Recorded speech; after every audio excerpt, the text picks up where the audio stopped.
এই কেকটা কাস্টমারের দেখে তো ভীষণ পছন্দ হয়েছিল, কিন্তু শেষ অবধি কাস্টমার এটা খেতেই পারেনি। তো কেন খেতে পারেনি সেটা তোমরা পুরো ভিডিওটা দেখলেই বুঝতে পারবে।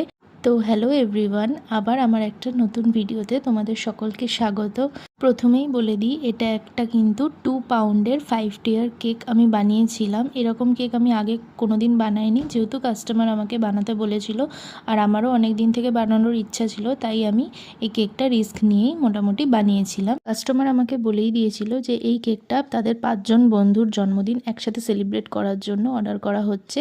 তো প্রত্যেকটা টিয়ার কিন্তু এক একটা ফ্লেভারের ছিল, আর ডেকোরেশনটা বলেছিল আমার মতো করতে, আর কালারটা শুধু কাস্টমার আমাকে বলে দিয়েছিল পার্পল কালারের রাখতে। এবার আমি আসি মেন কথায়, যে কেন কাস্টমার এই কেকটা খেতে পারেনি।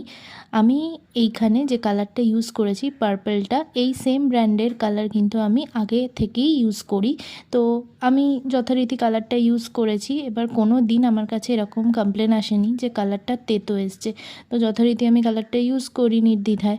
কিন্তু কাস্টমার যখন কেকটা খেয়েছে, খাওয়ার পর আমাকে কমপ্লেন করছে যে কেকটা তারা খেতে পারেনি শুধুমাত্র কালারটার জন্য, কিন্তু ভেতরে যে কেকটা ছিল সেটার টেস্ট কিন্তু খুবই ভালো ছিল।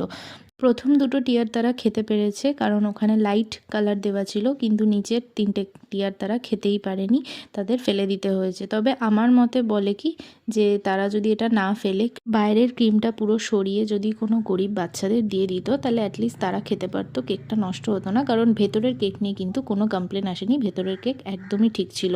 তাহলে তোমাদের কি মতামত আমাকে অবশ্যই জানিও। আজকের মতো টাটা।